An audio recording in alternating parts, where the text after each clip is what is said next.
Hello, hello, hello.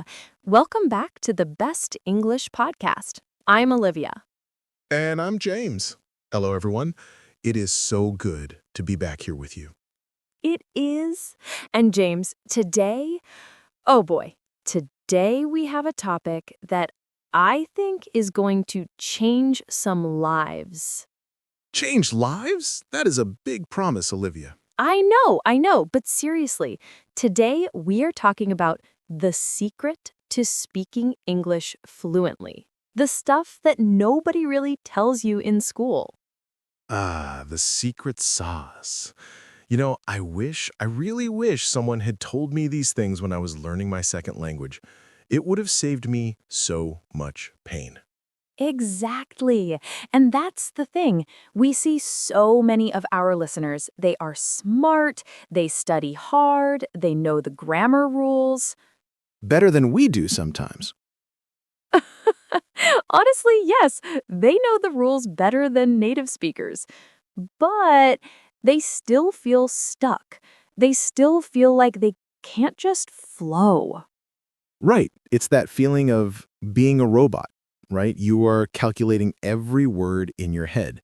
Click, whir, beep, subject, verb, object. Yes, and today we are going to break that robot. We are going to share the advanced tips that actually make you sound human, natural, and fluent. I love it. Let's break the robot. So, Olivia, where do we start? What is the first secret that schools usually ignore? Okay, so the first one is a mindset shift. It's huge. The secret is stop trying to be perfect. Olivia, come on. Everyone says that. Don't be perfect, but it's hard. I know. Let me explain. It's not just don't be perfect. It's about realizing that native speakers, we make mistakes all the time, all the time. That is actually very true. I was listening to a recording of myself talking to my friend yesterday, and I didn't finish half my sentences. I used the wrong word twice, and I'm a native speaker. Exactly. Fluency isn't accuracy. That's the secret. Fluency is the ability to keep going. It's the flow. If you stop to correct yourself every 2 seconds, you are killing the flow. So it's like driving a car, right? Tell me more. What do you mean?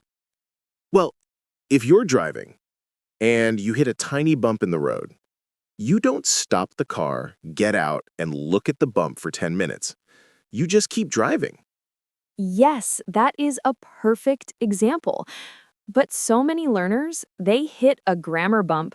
Maybe they miss an S on a verb, and they slam on the brakes. They stop speaking. They apologize. Oh, sorry, I meant he goes, not he go. And the listener? They didn't even care. They probably didn't even hear it. So tip number 1, embrace the good enough philosophy. If the message is clear, keep moving. Keep moving. I like that. Okay, so we are moving. We are driving the car. But how do we make the ride smoother? Because sometimes, even if I keep going, I feel clunky. Clunky. Good word. That leads us to secret number 2. This is my favorite one. Is it? Okay, tell us. It's about chunks. Chunks? Like chunks of chocolate? Because I'm hungry. No, James. Focus, not chocolate. Language chunks. This is the biggest secret nobody tells you. Schools teach you words. They give you a list. Cat, dog, run, jump, beautiful. Right. Flashcards. I hated flashcards. We all did. But here's the reality. Native speakers don't speak in single words. We speak in chunks. We speak in phrases. Can you give us an example? Because this sounds a bit abstract. Sure. Imagine you meet a friend in the morning. In a textbook, you learn, how are you? 3 words. Right. But a native speaker treats that as one single sound block. How are you? How are you? It's almost one word. Exactly. Or take the phrase, I was wondering if. Oh, that's a good one. I was wondering if. If you try to translate that word for word from your native language, it might not make sense. But in English, that chunk, I was wondering if, is a tool. It's a polite way to ask a question. You don't think about the grammar of was wondering. You just grab the chunk and use it. I see what you mean. It's like Lego bricks. Yes. If you have to build a house with tiny single grains of sand, it takes forever. Impossible. But if you have big bricks, big chunks, you just stack them up. Boom, boom, boom, sentence finished. Precisely. So the actionable tip here for our listeners is stop learning single words. If you learn the word decision, don't just write decision in your notebook. What should they write instead? Write make a decision, because we don't do a decision, we make a decision. That's a chunk. Ah, collocations. That's the fancy word for it, right? Look at you, Mr. Professor. Yes, call occasions. But let's keep it simple. Just call them partners. Words that are best friends. They travel together. Heavy rain, not strong rain. Fast food, not quick food. Do the dishes, not make the dishes. Exactly. If you learn the chunk, you don't have to think about the grammar. You just say it. It speeds up your brain instantly.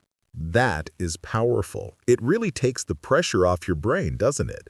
You don't have to calculate, you just retrieve the file. It frees up your brain power to focus on what you want to say, not how to say it. Okay, so we have the mindset, don't stop, and we have the method, learn chunks. But Olivia, I have a question. Go for it.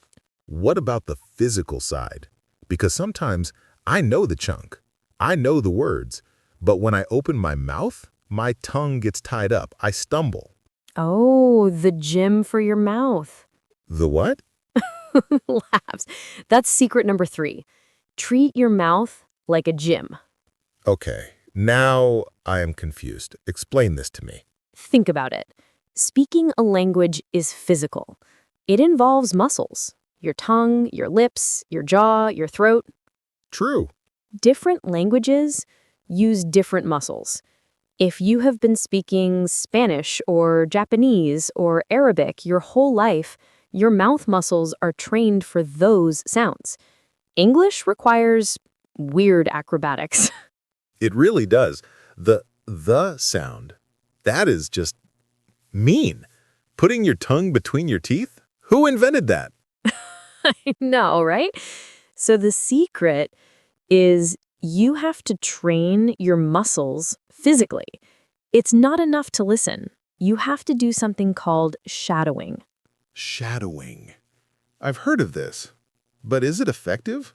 It is the #1 technique for advanced fluency, hands down. Okay, so how do our listeners do it? Walk us through it. It's simple. You find a piece of audio, maybe this podcast, and you listen to a sentence. Then you pause it and you repeat it. But here is the key. What's the key?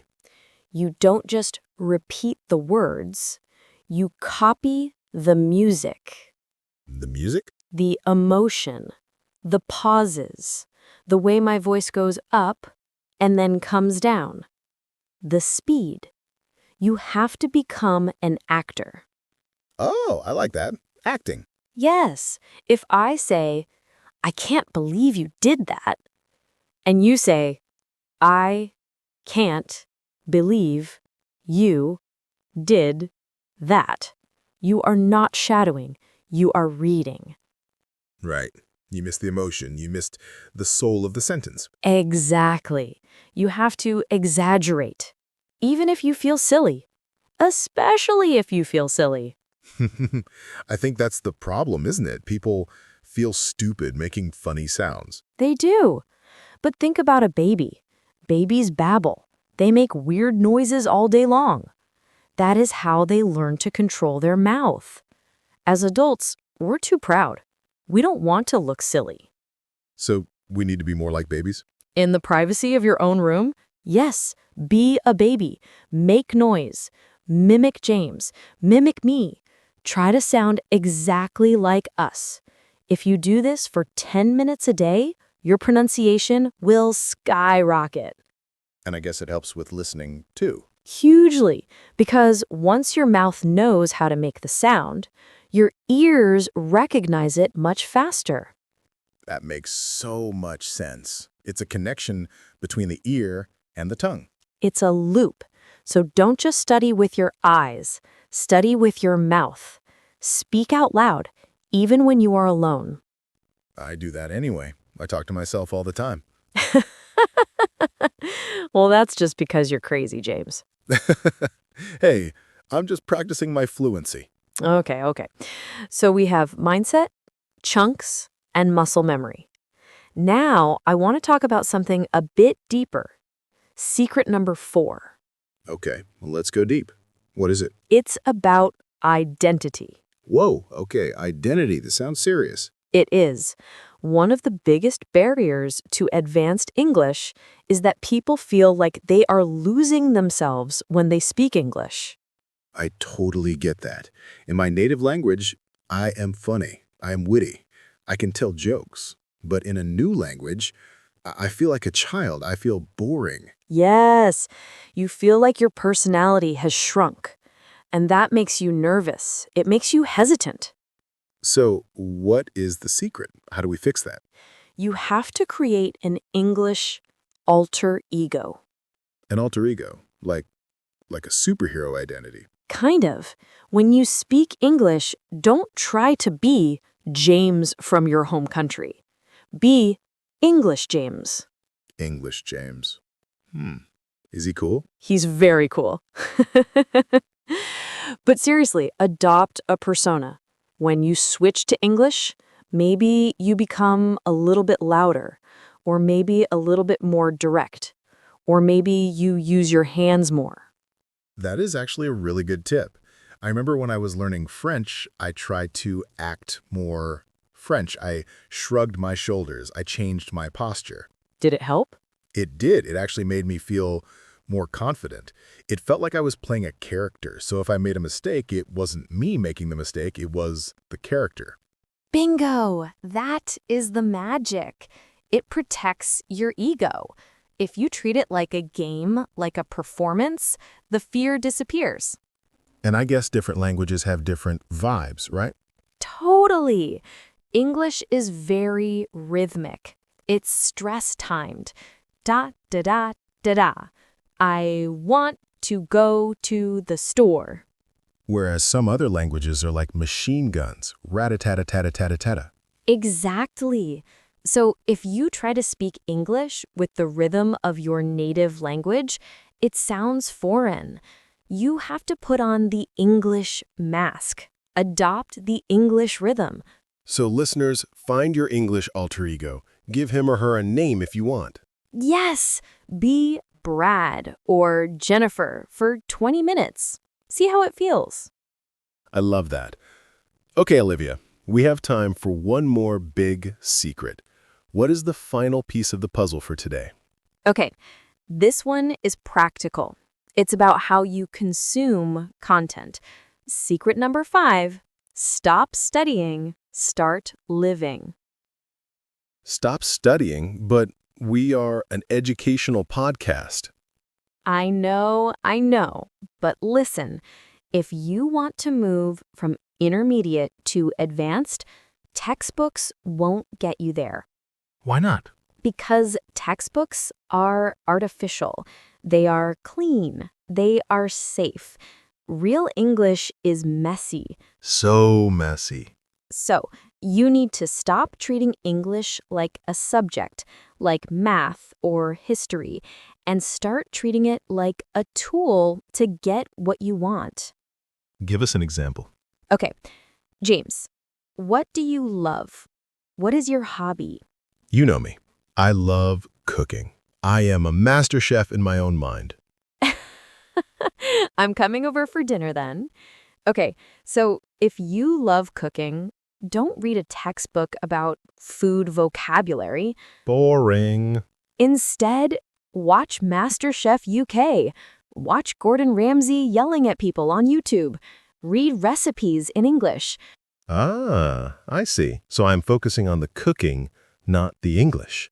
Exactly. The English becomes the bridge, not the destination. You are so focused on learning how to bake that cake that you accidentally learn the words whisk, flour, knead, and batter. And you remember them better Why? because you have an emotional connection to them. You want the cake. Yes, emotion is the glue for memory. If you are bored, your brain deletes the information. If you are excited, interested, or even angry, your brain presses save. That is so true. I learned so much English just from playing video games online. I wanted to win, so I had to communicate. I learned words like enemy, behind, shoot, help really fast. See? You didn't sit down and memorize a list. You needed the words. So, to our listeners, what do you love? Do you love makeup? Watch American makeup tutorials. Do you love football? Listen to commentary of the Premier League. Do you love gossip? Read the celebrity news in English. No judgment here. Whatever keeps your eyes open and your brain engaged, that is the secret. Immersion isn't just being in an English country. Immersion is surrounding yourself with English content that you actually like. I think that is the most important point. If it's not fun, you will quit. You will. Willpower runs out, but passion lasts forever. Wow, we have covered a lot today, Olivia. We really have. Let's do a quick recap for everyone. Let's do it. Secret 1, mindset. Don't aim for perfection. Keep the car moving. Secret 2, chunks. Don't build with sand, build with bricks. Learn phrases, not words. Secret 3, the gym. Shadowing. Train your mouth muscles to feel the music of English. Secret 4, the alter ego. Create a confident English persona. Act the part. And secret 5, stop studying, start living. Consume content that you actually love. It sounds so simple when you say it like that. Simple but not easy. It takes consistency. But I promise you, if you start doing these things, in 3 months, you won't recognize your own voice. You will sound like a pro. You will sound like yourself, your English self. I love it. Well, guys, we really hope this episode gave you some motivation and some real tools to use. Yes! Please don't just listen to this and forget it. Pick one thing. Just one. Maybe try shadowing today. Maybe learn 3 new chunks. And let us know in the comments, which tip was your favorite? Do you have an English alter ego? We want to know his name. Yes, tell us in the comments. Thank you so much for listening to the Best English Podcast. You guys are the best community in the world. You really are. Keep practicing, keep making mistakes, and keep flowing. We will see you in the next episode. Bye, everyone. Bye! Wait, Olivia, before we completely go, What, did I forget something? no, but I just remembered a question we got from a listener, Sarah, last week. It fits perfectly with this topic. Oh, I love listener questions. What did Sarah ask? She asked, what do I do when I can't find the word? I get stuck in the middle of a sentence and I panic. Oh, the dreaded brain freeze. That is a great question. It is, because we told them to keep the car moving, right?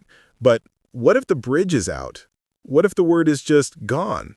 That happens to everyone, even me. Sometimes I forget a word in English and it's my first language. So what's the trick? The trick is don't stop, describe. Don't stop, describe. Okay. Explain. If you forget the word for, let's say, umbrella, Okay. It's raining, I need an umbrella, but I forgot the word. don't freeze. Don't look at the sky and say, instead, describe what it does. The thing that protects me from rain. Yes! Or the rain shield, or The mushroom thing I hold over my head. The mushroom thing.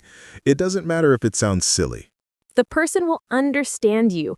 They will say, "Oh, an umbrella?" And you say, "Yes, thank you." And the conversation continues. Exactly. You didn't break the flow. That is a superpower. Being able to explain around a word is actually a sign of advanced fluency. It's called circumlocution, right?